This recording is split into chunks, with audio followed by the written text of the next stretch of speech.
Salut Arthur, j'espère que tu vas bien. Tu m'as demandé de te faire une petite vidéo pour commenter les points de ta formation et pour présenter un petit peu mon parcours.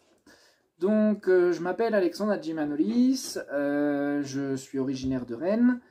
J'ai commencé mes études universitaires avec un DUT de gestion des entreprises et des administrations que j'avais fait à Rennes.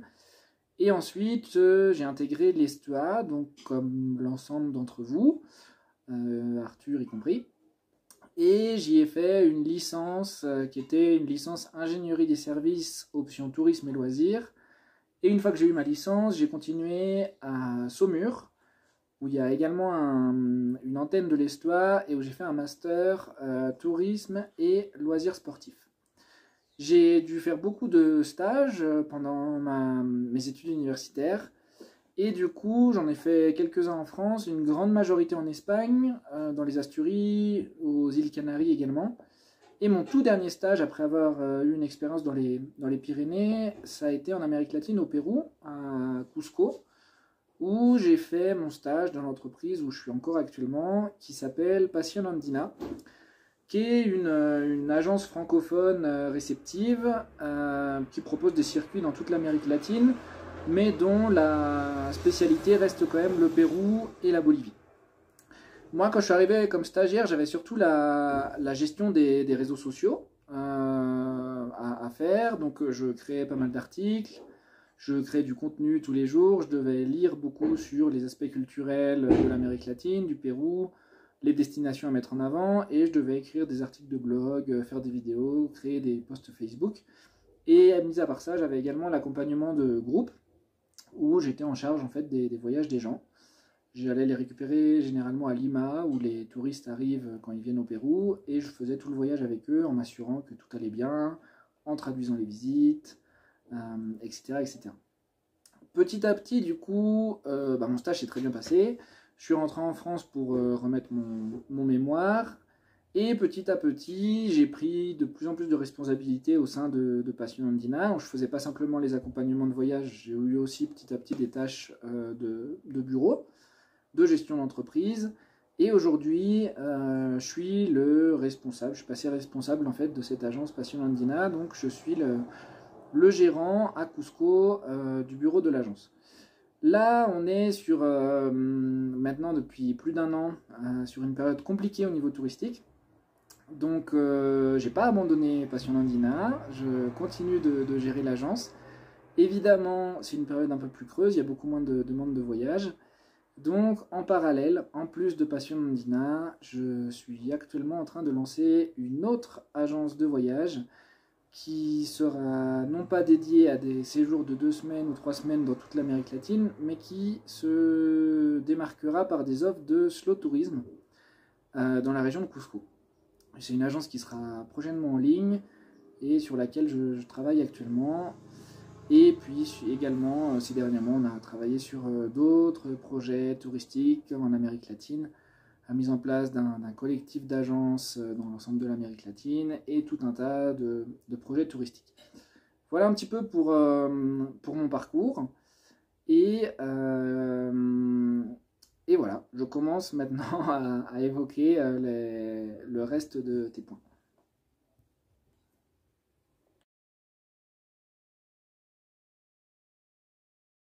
Ça, c'est en effet un des éléments aujourd'hui qui est le plus important. C'est un élément fondamental au moment de créer un séjour et de créer une entreprise touristique. Aujourd'hui, une agence de voyage, elle se démarque par ça. C'est la valeur ajoutée de nos services en tant qu'agent de voyage. À l'époque, il y avait peut-être la possibilité, quand on était agent de voyage, de ne pas être forcément expert du pays et de réaliser malgré tout des ventes parce qu'on avait un contact dans le pays. Et puis les gens, à partir du moment où on était agent de voyage, ils considéraient qu'on avait dans tous les cas plus de connaissances que sur la destination. Aujourd'hui, il y a Internet. Aujourd'hui, les gens, ils comparent tout et ils vont également comparer les connaissances qu'on a en tant qu'agent de voyage. Et ce qu'ils viennent chercher, c'est un gain de temps. Il y a toujours tout un tas de personnes qui viennent dans des agences de voyage parce qu'ils n'ont pas le temps d'organiser leurs vacances. Et deux, ce qui est d'ailleurs la majorité, les gens ils viennent chercher un expert, ils viennent chercher quelqu'un qui connaît mieux le pays qu'eux. ils auront toujours l'impression de connaître le pays. Les gens qui vont venir dans une agence de voyage, ils auront lu avant, ils se seront informés avant, et s'ils viennent dans l'agence, il faut quelque chose en plus, sinon on perd toute crédibilité.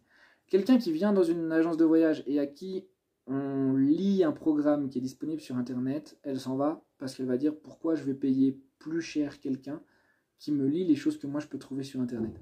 L'idée c'est du coup d'être un expert de la destination. Quand on a envie de proposer par exemple des voyages en Amérique latine, être un expert de l'Amérique latine. En Asie, pareil. Et si on ne peut pas le faire, si on ne peut pas l'être, puisqu'évidemment on ne peut pas être expert du monde entier, avoir des contacts qui eux le sont, avec qui on peut mettre en contact nos clients. Renvoyer nos clients vers les experts de la destination et voir après pour un accord commercial, pour éventuellement une marge. Après c'est des accords entre entreprises. Mais l'idée c'est que vraiment quand on lance un séjour au Pérou, il faut être expert du Pérou. Dans le cas de l'Amérique latine, dans le cas de l'Argentine, je pense Tira Latina, à mon avis Arthur, pour toi c'est pareil.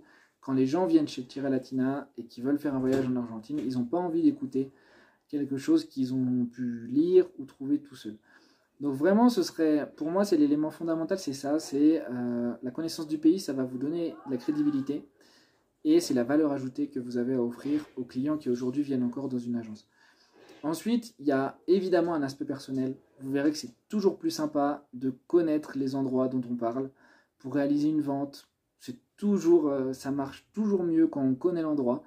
Quand quelqu'un vous demande un tour, si je prends l'exemple de... Alors Machu Picchu, il y en a beaucoup qui connaissent, mais ici dans la région, on a la montagne arc-en-ciel de Vinicunca.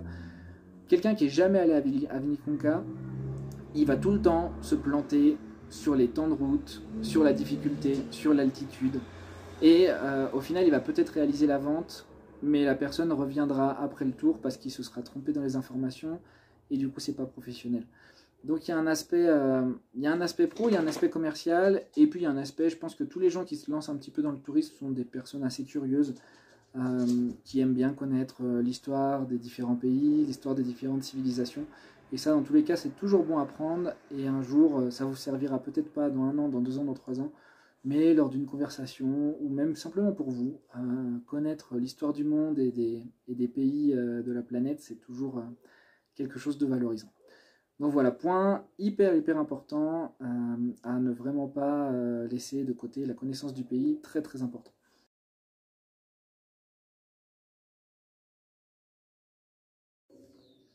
Autre point hyper important, la connaissance des opérateurs ou la connaissance des prestataires comme tu l'as mis toi.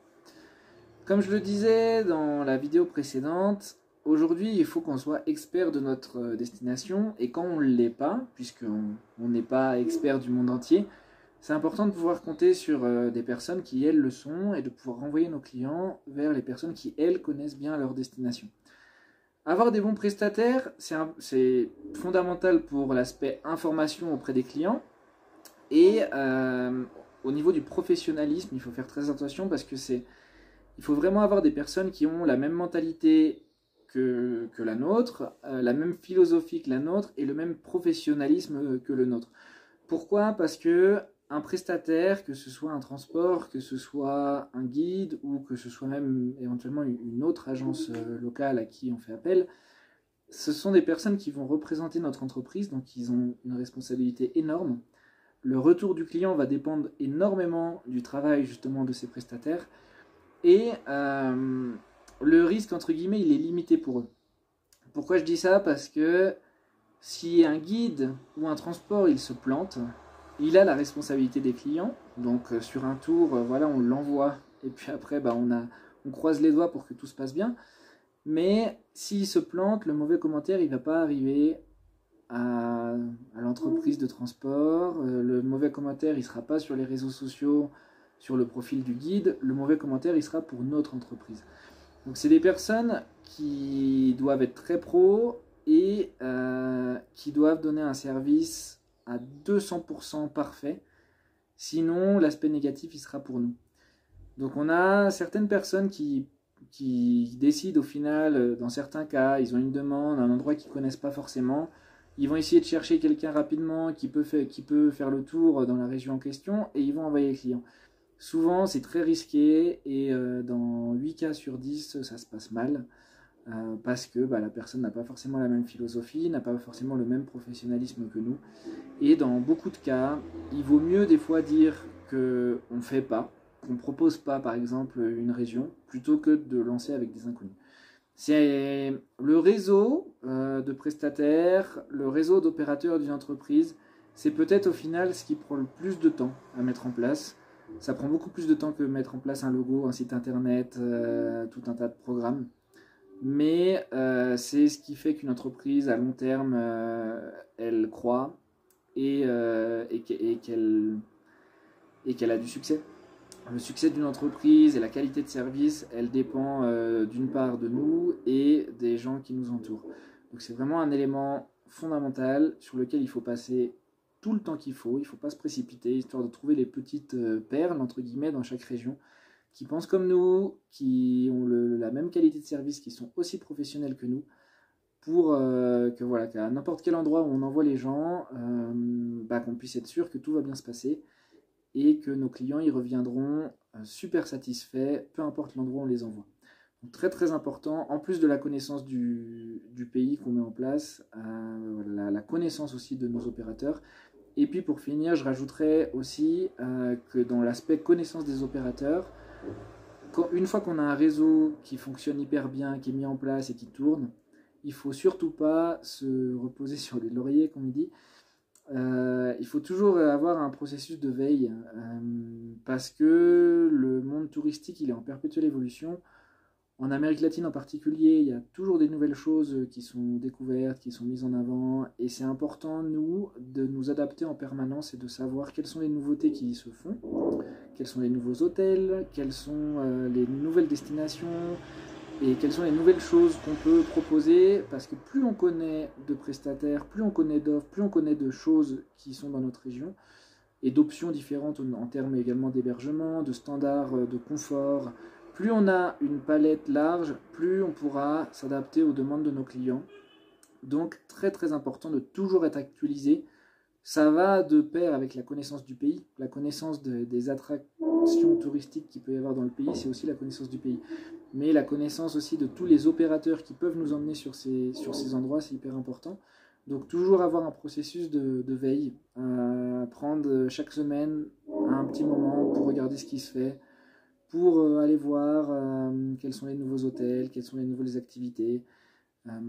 Et puis voilà, toujours essayer d'avoir un réseau de confiance et des personnes qui ont bien intégré nos valeurs, notre façon de faire et qui puissent le reproduire du coup avec nos clients.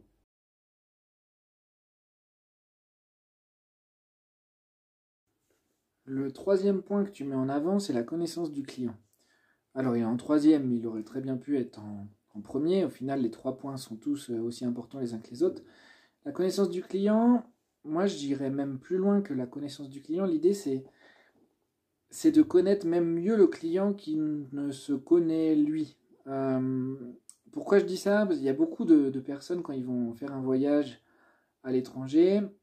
Si je prends l'exemple de l'Amérique latine, on est une destination qui est assez réputée pour les treks et c'est tendance. Les treks, il y a énormément de personnes qui ils vont venir en Amérique latine, ils veulent faire un trek. Seulement, il y a énormément de personnes qui veulent faire un trek alors qu'ils n'en ont jamais fait et ils ne savent pas ce que ça implique.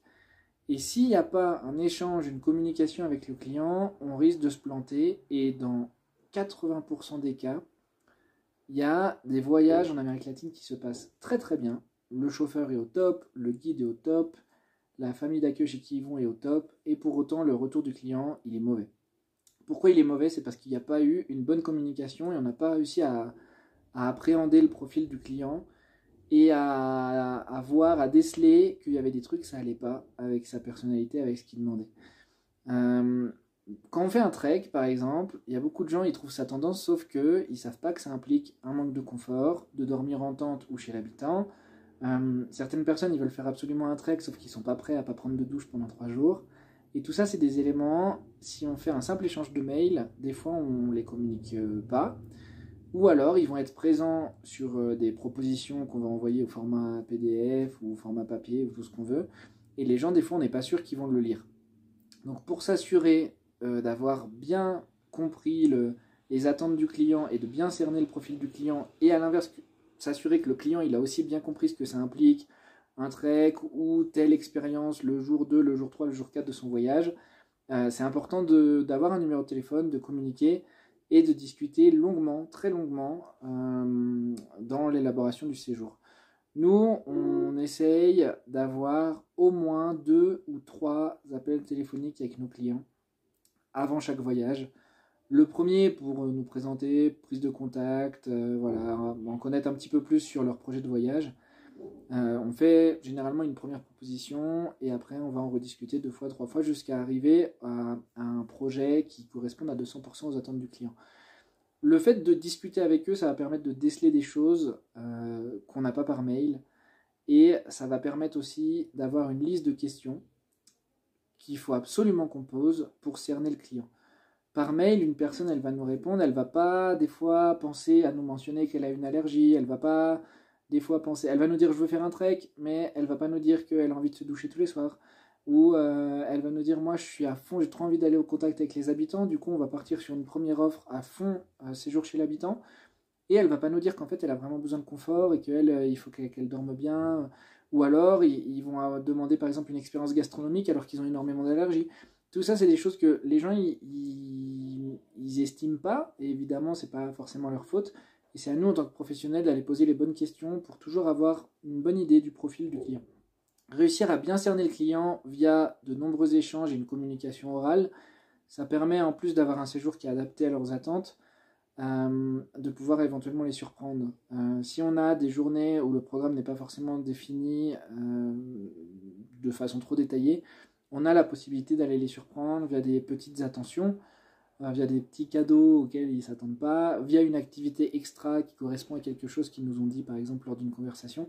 Donc c'est vraiment hyper important, je le répète, d'avoir une connaissance parfaite du client et d'avoir toute une série de questions auxquelles les gens ne pensent pas quand ils demandent un voyage, mais nous en tant que professionnels du tourisme on doit y penser pour aller déceler les choses dont les clients eux-mêmes ne sont pas conscients. Voilà, quelqu'un qui a des problèmes de santé, par exemple, il peut être très motivé pour aller faire une ascension d'un mont à 6000 mètres. Si déjà il a du mal à monter chez lui les escaliers, bah voilà, ça va pas aller. Et même s'il a toute la volonté du monde, il n'y arrivera pas. Donc il faut savoir des fois aussi leur dire non et leur dire qu'une activité, elle n'est pas adaptée à leur profil, plutôt que de leur dire oui, oui, oui, et une fois qu'ils sont sur place, d'avoir des problèmes. Voilà, donc toujours connaissance du client, et puis j'irais, moi, ce que je mettrais plus en avant, plus que la connaissance du client, c'est la communication. Communiquer avant, pendant, après le voyage. Dans ce point-là de la connaissance du client, c'est surtout avant et pendant, éventuellement, pour réadapter un petit peu certaines offres.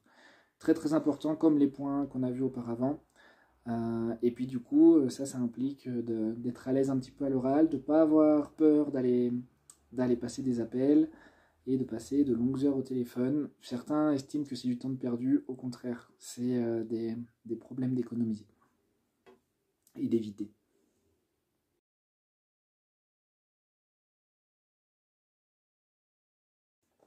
Et enfin, dernier point, je vais faire très court, parce que j'ai déjà explosé le temps que tu m'avais donné et mis à disposition.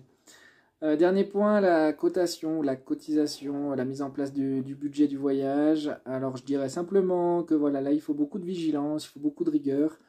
Essayer de bien lister tous les services qu'on va proposer aux clients, le coût de chaque service, essayer de ne rien oublier. Toujours mettre en place aussi une petite marge. Alors en plus de la marge entreprise, essayer de compter une marge en cas de petits pépins, de soucis, il peut toujours y avoir des imprévus. Nous, je sais qu'on met toujours une petite marge au cas où, histoire de ne pas avoir, en cas de souci, à demander aux clients de payer. Souvent, c'est assez mal pris. Si c'est un gros problème, évidemment, des fois, on ne peut pas forcément tout prendre en compte. Toujours bien dire aux gens d'avoir une assurance qui couvre les inconvénients. Certains n'en ont pas. Si c'est des petits problèmes, des petits pépins, c'est l'idéal en tant qu'agence de pouvoir les couvrir plutôt que de demander aux clients. Donc prévoir une petite marge plus la marge ensuite de l'agence. Et après, le dernier point que je voudrais mettre en avant, c'est qu'aujourd'hui, dans énormément d'agences, les gens ne font plus forcément les calculs. Tout est automatisé et passe via des programmes de mise en place de cotisation et d'offres aux clients. Si j'avais un conseil éventuellement à donner aux étudiants, c'est de se pencher sur justement ces programmes, histoire de bien les connaître quand vous arriverez dans le monde du travail. Il y a beaucoup d'entreprises aujourd'hui qui valorisent ça. Quand on arrive et qu'on connaît et qu'on sait déjà se servir de programmes comme celui qu'on utilise nous et qui est beaucoup utilisé dans différentes agences, c'est le programme Togo. Quelqu'un qui a la maîtrise de Togo et qui arrive dans une agence et qui passe un entretien, ça fait directement la différence. Donc idéalement, c'est bien de connaître le processus de mise en place d'une cotisation, les techniques de calcul, etc. Mais en plus de ça, c'est bien de pouvoir maîtriser des outils comme Togo. Il y en a un qui est sorti il n'y a pas longtemps de l'agence Bein, qui est le B-Trip, qui est aussi assez utile pour la mise en place de cotisations. Il y a toute une liste qui existe de programmes. Il n'y en a pas un qui est utilisé par toutes les agences, il y en a différents. Il y a également des agences qui mettent en place leurs propres programmes. Mais dans l'idée, si on a déjà quelques bases et une maîtrise un peu de logiciels comme ça, c'est toujours un atout au moment d'arriver dans le monde du travail. Voilà, je terminerai là-dessus. Merci encore pour le temps accordé. Arthur, voilà, un plaisir d'avoir pu contribuer à ton cours. Hâte d'avoir de nouveau du tourisme pour pouvoir continuer à travailler ensemble entre l'Argentine et le Pérou. Et puis, hâte que les choses se débloquent pour pourquoi pas recevoir certains d'entre vous ici. N'hésitez pas en tout cas si vous avez des questions supplémentaires, c'était une petite vidéo d'introduction, ce sera toujours un plaisir de pouvoir échanger et donner des conseils, encore plus à des étudiants qui viennent de la même faculté que nous. Voilà, merci encore Arthur, merci pour votre écoute à tous et à bientôt.